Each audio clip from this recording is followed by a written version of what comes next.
Hi everyone, Joy here. Today I have Brandon. Brandon is a creator of a very cool software. The software is called Hero Toolkit, and Hero Toolkit is the best social media platform out there. It's a CRM tool, and it attracts your perfect audience. Now I think we can all do with this. And it also, most importantly, filters out all the kickers, and it sells your core offers with no ad spend, which is absolutely fantastic. Hi there, my name is Joy Nicholson. I'm an entrepreneur, digital marketer, coach and mentor. I've been diving in deep for the last year to discover what it really takes to be an entrepreneur. Not just the fluff that you see on the outside when you see people that are already successful, but what it takes behind the scenes to become successful. What I discovered was mind-blowing. Millionaires think differently. They have unique habits, focus, discipline, and so much more. Follow along in this podcast where I'll be sharing my journey, the journey of other entrepreneurs, what makes them successful, but most importantly, what can make you successful. Hi Brandon, how are you doing? I'm doing amazing, Joy. Thanks for having me. I know we've been going back and forth trying to schedule this, and it's such a pleasure to finally jump on here with you and finally get to talk to you. So thank you so much for bringing me on today. Thank you for coming on. I really appreciate your time. So tell the audience a little bit about you. Who's Brandon? Where does he come from? Where does he live? What do you do? Yeah, definitely. So before I was a personal trainer, I was always in the entrepreneur space. I remember just selling video games as a kid and selling lemonade, and then getting into like being a big boy and having a real job, which was a personal trainer. And then I just couldn't like fathom always having to work and exchanging time for money. So I needed to think of a way to really leverage myself and leverage the internet so that I could potentially either be a stay-at-home dad at some point or be able to just spend more time with my family so I didn't have to exchange time for money. So I actually left I was doing, my fitness business was doing really well. We were making about $125,000 a year. And I ended up just handing it off to another trainer because we moved to Texas. So I live in Texas now in the United States, and we moved from California to be able to be closer with my wife's family. And from there, I just figured I would get into the whole online space. And I was kind of bored of being a personal trainer or being in the fitness industry. And so I needed to leverage the internet, like I said, and I wanted to really focus on pretty much the online affiliate marketing space or something like that. But I realized it was really kind of crowded and I didn't really know how to set myself apart. So that's when we got into software, and I hired someone who was much smarter than me to develop a toolkit, and was able to do really well with that. And we were able to now have this amazing tool that really just automates a lot of the processes in Facebook that kind of are annoying. Like, I don't know about you guys, but I get like 50 to 100 to 200 messages a day. And trying to find out that one person that said, hey, can you follow up with me, is like impossible. Yes. So setting tags in certain people to say follow up with, or like for me, when I was a personal trainer, I would have people say, hey, can you follow up with me over the weekend or, after the holidays? So that way I was like, well, I need something to do that for me. So we developed a tool that does much more than that, but that's kind of how we started. And that's kind of where we're at today. So now we're just also doing a lot of development. I reinvest a lot of my money into real estate and other income producing assets, be it real estate or be software, where that's kind of like the digital real estate. So all these little things to help create more cash flow. That's wow, that is incredible. And I really love that you're saying, to 50 to 100 messages a day, because I'm sure what happens to a lot of people, the most important messages gets lost within all these other messages, because that's what happens with me. And then I have people getting upset with me because I, didn't reply, and it was a more important message than your average boring, trying to sell you something. Right, exactly. So in saying that, okay, so we want to, if it's okay with you, towards the end of this interview, if you can just show people a little bit about the software, if we can do a bit of a screen share, and you can definitely introduce people to it, but we'll get to that a bit later. So my question for you is then, when you grew up and just knew you were an entrepreneur, you said like you started selling lemonade and you were just, doing video games and all of that stuff. Did you knew that you were going to be a successful entrepreneur now? Or was it just like at that stage, was it just a fun thing and you just kind of grew, through life with that? That's a great question. It's funny. It's like you hit these certain milestones in life, and you are like, "Wow, I want to get there." And then when I get there, you're like, "Wow, I can reach that much further," and I did it this fast or this slow or whatever. And I realized when I was becoming a personal trainer, I was like, if I can just make six figures, I'll be set for life. And so I was like, okay, I got to get there. So I did that, Yeah. and I was making a lot of money. And then I was like, well, I can't work all my life. I needed to have some kind of passive income.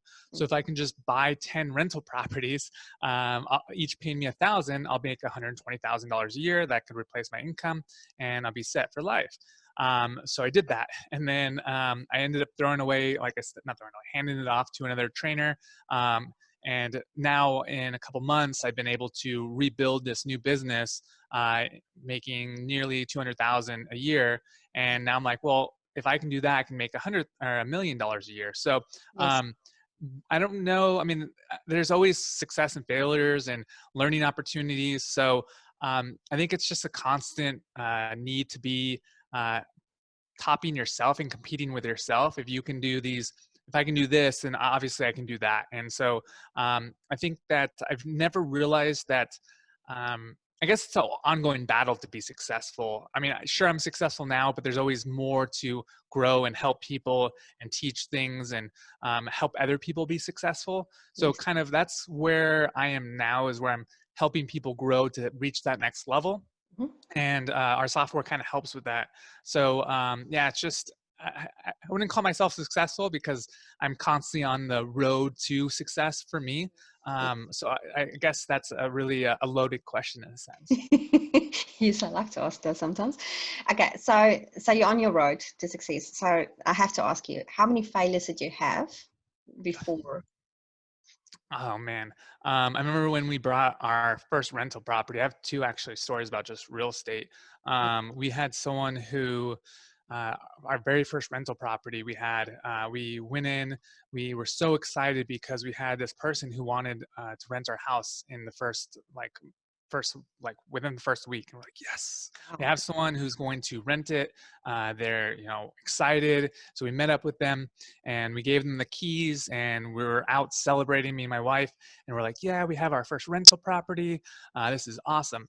And so we've that night we get this call, and we're like, hey Brandon, and there's a much more others to it, but Yeah. it was to get to the point. She said, hey Brandon, my mom just, she's in the hospital and I have to drive to California.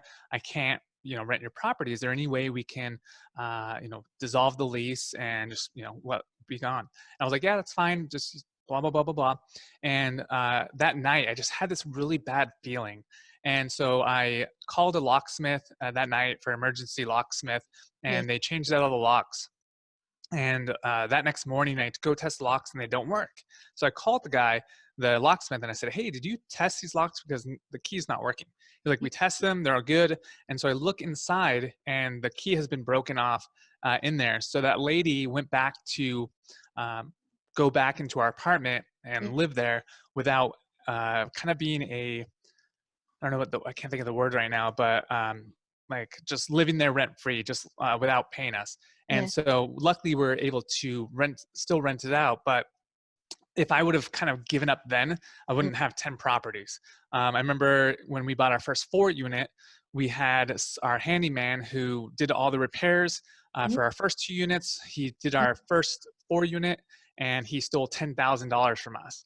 And he just took off, and I had to spend more money to get the units flipped. So again, if I would have given up then, Yeah. I would have not, done anything.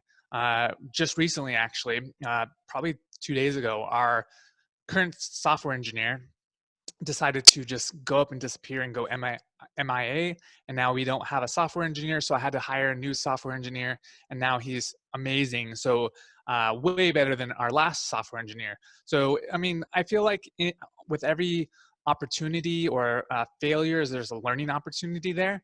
And we've just been grateful to be able to rebound from these failures, learn from them, and just continue on with being successful every single day. So I think failure is part of the game, and you need to fail more often, because you're going to fail more often than you succeed. But when you succeed, it's those big wins that really count.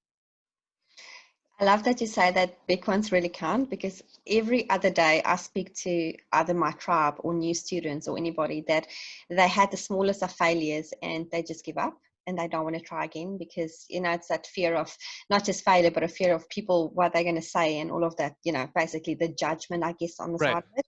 So I love that you say, because I did the OFA challenge. You probably know the OFA challenge about a year and a half ago. And my thing was the same. I feared of trying it because I had 12 failures. So for me, it's a big thing. And Right. and then it was like, if you're not going to fail, if you're not going to fail, you're not going to succeed. And that Right. stuck with me. And I love the fact that you say that, that you have to have big failures because it's key. You have to realize that there's more to it, right? Yeah, definitely. Okay, so obviously real estate is, well, fitness was your first business. Real estate has like always been a thing for you. Right. When you first succeeded, did you, okay, now this is a random question. When you first succeeded and you realized, okay, this is the thing, I'm actually going to make this. Did you know at that point that you are, how can I put this?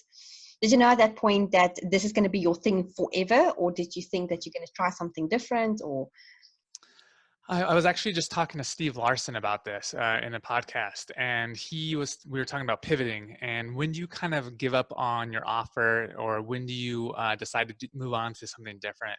yes, And I felt like I kind of know things that work and what doesn't. yes, And just through failure, I can kind of tell if this is going to be something that is going to continuously work or not work. And yes. it's all about pivoting and knowing your audience and knowing your customer avatar and being able to provide for that market. Mm-hmm. So I think I started off with, what was one of my offers? It was like a $7 offer. It was, I think it was just to be my friend on Facebook. I think that's what it was. And Yes. I would just started something.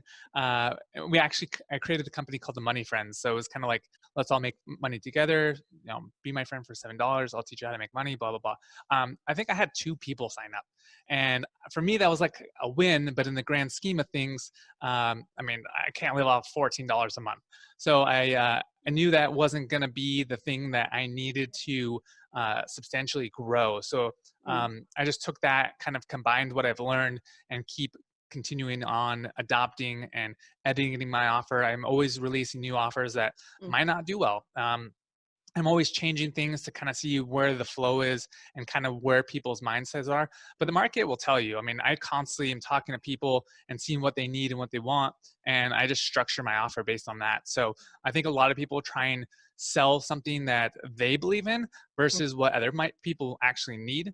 And that's how I've always kind of worked on being successful, because I've kind of researched my market and been able to capitalize on that. So I think that's why our superhero toolkit has been so successful, is because a lot of people were using Chrome extensions and like multiple ones, and they couldn't use their phone. They always had to be on the computer. So we developed a cloud-based software that allows for that. So I think that's kind of where I've been successful, is been able to uh, kind of mold and ask my audience what they need and provide for that.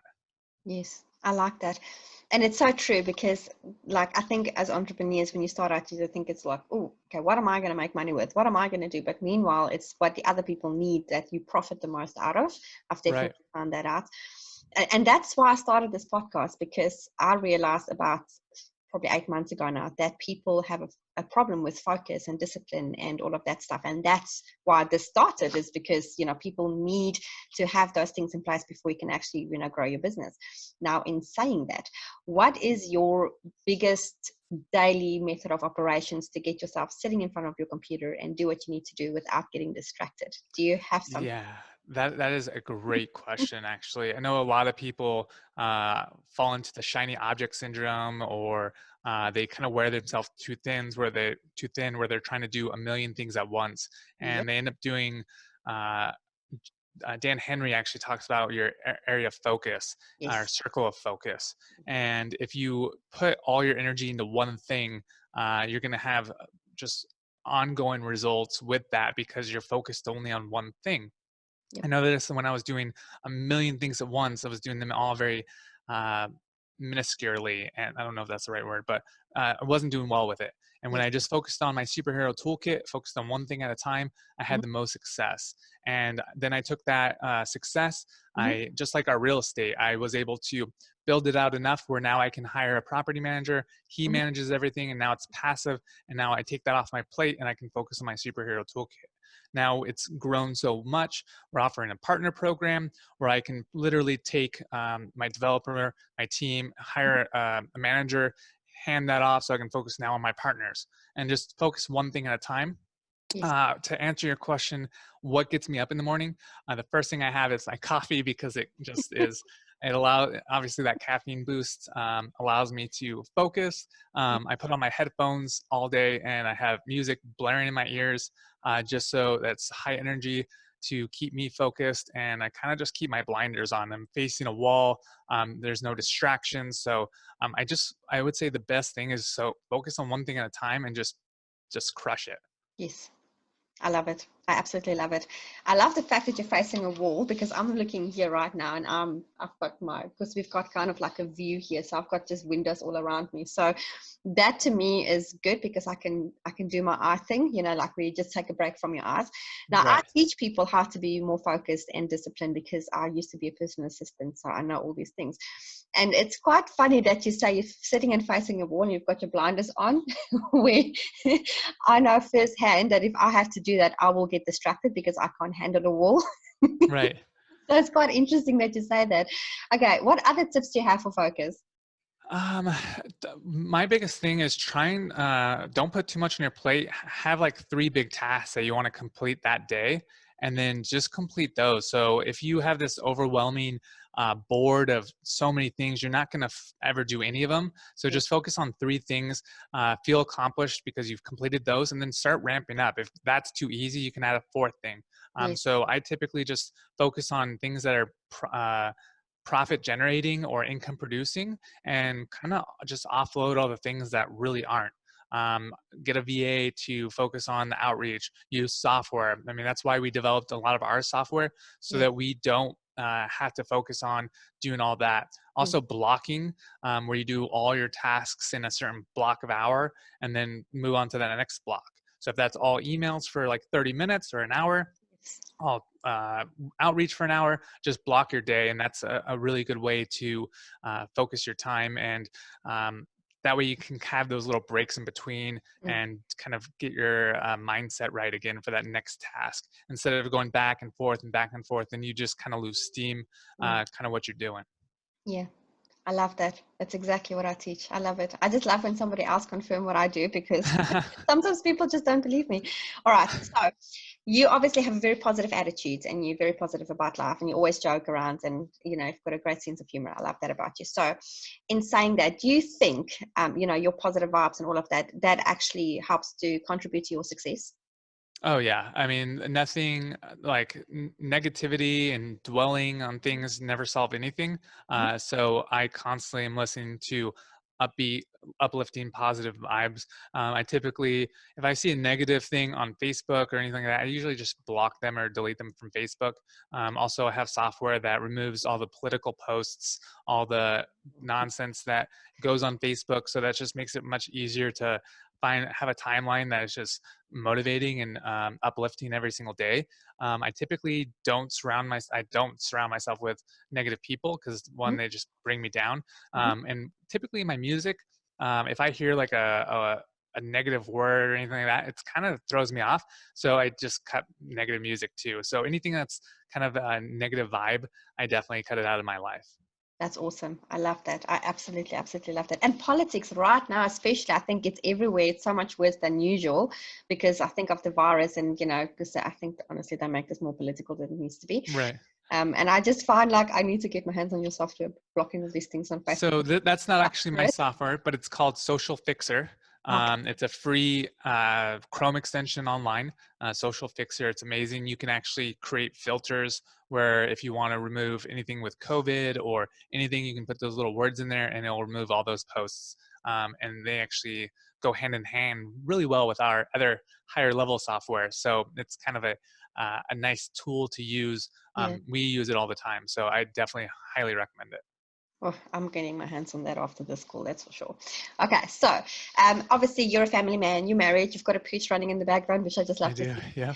So have you found now, especially now when you're in isolation, have you found like it's more difficult to work? Because I'm asking this question because I find like a lot of my students are really struggling, and I'm sure my listeners too, to basically be more productive because they have this urge to be in social company, but they can't be. Do you have a problem to be more productive in these times? No, this has actually been our probably our best month ever. So I actually work from home, so this is kind of like an everyday thing for me. My whole goal was to be able to stay at home and work. Um, I would say I'm a pretty good extrovert on TV, but I'm very introverted. I don't like to go out. I don't like to hang out with people. I like being online and talking to my internet friends because it's just a lot more fun for me. And then I'm not dragged to places I don't want to go or do things I don't care for. So I definitely like, and then obviously I can shut them all off when I don't need to talk to people anymore. So yeah, I would say I play a great extrovert on TV. I'm very personable, but when it's me, I like to be by myself and do my own thing, spend time with my wife, spend time with my dog. My dog and my wife are like my best friends. So yeah, so this is perfect conditions for me actually. Yeah, I love it. So you like in your little happy bubble. Oh yeah, I literally don't leave my house ever unless I'm being dragged out by my wife. I would rent out my car to build another stream of income where people would have my car for 2 weeks where I wouldn't leave at all. I get my groceries delivered to me. I order everything online. So yeah, as much as I can stay home, the best. That's, that is so funny. I honestly thought you were an extrovert looking at your posts and your personality on Facebook. So this is quite a twist in your personality. That's a good one. You caught me on that one, that's for sure. Okay, would you mind sharing your screen so we can see your software? Yeah, definitely. So we can tell the audience, because I am so intrigued. I've been dying to see this for the last few weeks at least. That's the back end. Let me remove that. Oops. So this is just our superhero toolkit. This is one of our softwares. Mm-hmm. I always delete it and add more, so it's very. I should have been prepared to have some kind of data in here. But for instance, we have our auto greeter, which will automatically send messages to people. It will send a message on their birthday greeter. So if a new friend is sending you a request and they accept you, it will automatically send them a message saying, "Hello, my name is Brennan, blah, blah, blah, blah." This one birthday usually says happy birthday. I do all sorts of Zoom calls and uh, lives, and I show off our software. So I am constantly deleting these. So as you can see, I've was presenting earlier to business loan brokers, and they have, for instance, when they get an app in or they are in underwriting for a house, Yes. they can filter out their messages based on those criteria. So like if they're in underwriting, they can put underwriting here and it'll remove all the messages that aren't tagged for underwriting. If they have leads that are coming in, they can filter all their leads. So for instance, I'll just put Joy here, put her as a lead, save this, and let's just do Adam too. That is so cool. Let's do lead. Nope, didn't So save. this, okay, because let me just make this very clear, and my audience knows this, everybody that knows me knows this, I am a complete and outer tech weenie. Like I am useless with technology. So can I work this? It looks pretty easy, right? Yeah, definitely. So we've made it really user friendly so that you can obviously, we have all the videos there to show you how each of the tools work. We've kind of combined a lot of the tools and put them all into one cloud-based software. So like for instance, I just added, I had my full messenger here. Joy's right here. I just added her at you as a lead, and I can just filter out all those messages when I click on lead. And it just has you there and then Adam, who I showed. So it just really makes it easy to follow up with people that are important. We have the greeter, obviously, you just turn it on. and put in your message. And we have kind of version 1, version 2. So you can have, hi, my name is Brandon. How are you doing? Or hello there, my name is Brandon. What are you up to today? So you can put multiple messages so that it spins those messages. All sorts of different things where you can create tasks so that you can scan for friends based on keywords. So for me, when I was like a personal trainer and I needed to work with people that were Yeah. making money, like chiropractors, doctors, lawyers, that sort of thing, Yeah. I could scan for those people based in certain groups. For me right now, like we do a lot of affiliate marketing, or not us, but we look for affiliates to promote our software. Mm. So we can actually scan, for instance, ClickFunnels Yeah. and look for affiliates, and it will it will add them as friends. So like I added 100 friends that have affiliate in their name, Yeah. and they were in ClickFunnels group, and Yeah. it'll add them as a friend. So I just added 100 people, very targeted. And then once they actually accept my friend request, I'm able to send them an automated message saying, hey, thanks for accepting my request, blah, blah, blah, blah, blah. And then we have other things where you can filter out tire kickers and remove people that are inactive versus active. There's no data here now because I just deleted the account and restarted it. Yeah. But pretty much what we'll do is we'll take all your friends, it will scan your interactions on your posts in the last day, 30 days, month, whatever. Yeah. And then it'll filter out active friends versus inactive friends. And then you can remove those inactive friends. And the reason why people would, excuse me, remove inactive friends is because Facebook's all about relevancy. And if Mm. your content's not relevant to your audience, then Facebook penalizes you. So if you can remove people that are not actively going to engage with your content, then that just shows that sends your post to more people that will be active and are Yeah. more likely to actively engage with your content, which pushes out your posts much more further, allowing you for more organic reach, and just ultimately allows for you not having to spend for ads because your audience that is active is kind of pushing it out for you. And typically all those people have similar friends, and if they purchase your software, their friends are usually going to purchase your software or whatever your offer is, Mm. and allows you just to get that organic reach that kind of just fix or kind of plays on the algorithms so that we can ultimately not have to pay for ads. Yes. We've done like $20,000 this month just in organic. And so that allows you to build that organic reach. And then ultimately you can take those purchases that and create a lookalike audience, and then obviously scale your business even more. But I mean, that's besides the point. We won't go into too much detail about that. But yeah, this is what our software does. It really just adds leads on autopilot and then automatically engages with them while removing people that just won't actively engage with your content. Wow. Brandon, this is pretty awesome. I love it. And then we have other software like that will automatically comment and post on people's comments, or sorry, their posts. We have funnel software. We have email generation software. So a bunch of little things that Yeah. we just won't go into today. Do all your things tie in together? Not, is it all separate things that you have to install, or is it one big system that you have with everything in it? So this one, our superhero toolkit is all in one. Our lead generation, or sorry, our engagement software is separate, and then our sales funnel software is separate. Okay. It doesn't work all together, Mm. but they play off of each other. So for instance, our engagement will comment and post and save you time because obviously you need to feed the algorithms. This Yes. software will remove the people that are not engaging and add new friends and engage with them. And then obviously our funnel software helps with delivering the product Mm. or follow up or email and all that stuff. So they kind of all work Yeah. independently, but they also help each other and build off of each other. That's interesting. That's really cool. I have a question for you. So with the birthday message, for example, Mhm. is that an automatic message that you leave in there? And every time Facebook prompts you to say it's somebody's birthday, that message then automatically goes out to them?